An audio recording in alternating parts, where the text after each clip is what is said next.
আমার নাম নীলিমা। আমি সাধারণ এক গৃহবধূ। স্বামী রনি বড় এক কর্পোরেট কোম্পানিতে কাজ করে। ব্যস্ততা তার নিত্যসঙ্গী। আমাদের সাজানো সংসারে হঠাৎ করেই ঝড়ের পূর্বাভাস হয়ে আসে রনির ছোট ভাই, অর্থাৎ আমার দেওর, অনিক। অনিক দেখতে যেমন সুঠাম, তেমনি তার কথা বলার ধরন ছিল সম্মোহনী।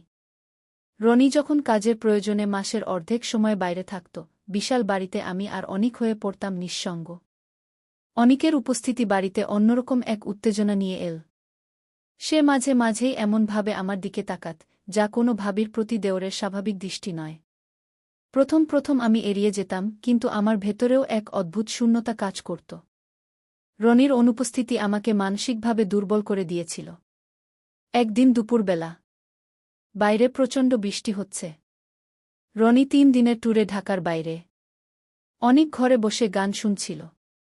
আমি তাকে কফি দিতে গেলে আমাদের হাত স্পর্শ হয়। সেই সামান্য স্পর্শে আমার সারা শরীরে এক অদ্ভুত শিহরণ খেলে গেল।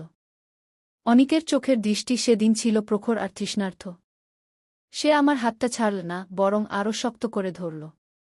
সে ফিসফিস করে বলল, ভাবি, ভাইয়া না থাকলে তুমি এত সুন্দর করে সাজো কার জন্য? তার কথা শুনে আমার বুক ধড়ফড় করতে শুরু করল। আমি জানতাম এটা ভুল, এটা অন্যায়।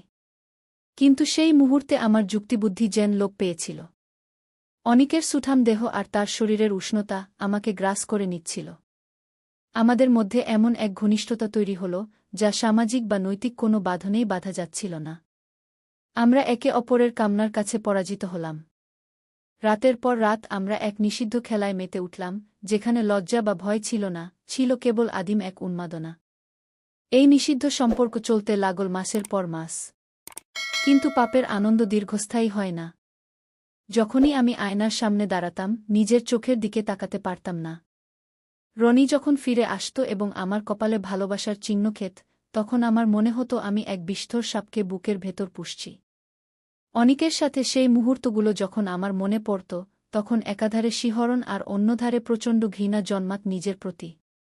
আমি বুঝতে পারলাম, অনিকের কাছে আমি কেবল তার শরীরের ক্ষুধা মেটানোর মাধ্যম ছিলাম।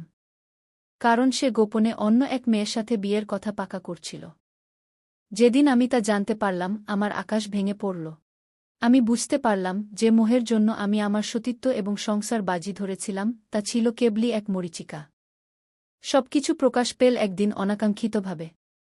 রনি অফিসের ফাইল নিতে হঠাৎ বাড়িতে চলে আসে এবং আমাদের দুজনকে এমন এক অবস্থায় দেখে, যা কোনো স্বামীর পক্ষে সহ্য করা সম্ভব নয়।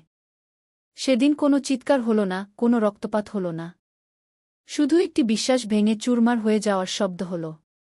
রনি সেদিন ঘর ছেড়ে চলে যাওয়ার সময় শুধু একটি কথা বলেছিল, নীলিমা, শরীর তো ক্ষণস্থায়ী, কিন্তু তুমি আমার আত্মাকে মেরে ফেললে।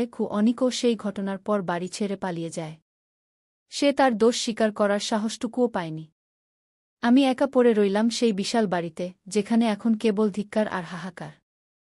আমার বাবা মা আমাকে ত্যায্য করলেন, সমাজ আমাকে কুলটা তকমা দিল। আমার সব ছিল সম্মান, ভালোবাসা, নিরাপত্তা। কিন্তু সামান্য ক্ষণিকের উত্তেজনা আর মোহের বশবর্তী হয়ে আমি সব হারিয়ে ফেললাম। এই গল্পটি আমাদের জীবনের কিছু রূঢ় শেখায়, যা উপেক্ষা করলে জীবন ধ্বংস হয়ে যায়। শারীরিক আকর্ষণ বা কামনার বশবর্তী হয়ে মানুষ প্রায়ই দীর্ঘদিনের তিলে তিলে গড়া সম্পর্ক এবং সম্মান নষ্ট করে ফেলে। মনে রাখতে হবে, যৌবন আর শরীর ক্ষণস্থায়ী, কিন্তু সম্মান আর চরিত্রই মানুষের আসল পরিচয়। আমি নীলিমা আজ পথের ভিখারি না হলেও মনের দিক থেকে মৃত। আমি এখন এক অন্ধকার ঘরে বসে ভাবি, সেই বৃষ্টিভেজা দুপুরে যদি আমি অনিকের হাতটা সরিয়ে দিতাম, তবে আজ আমার কপালে কলঙ্কের তিলক থাকত না। জীবন আমাদের বারবার সুযোগ দেয় না। তাই সময়ের কাজ সময়ে করতে হয়, এবং নিজের রিপুকে নিয়ন্ত্রণে রাখাই হল প্রকৃত মনুষ্যত্ব।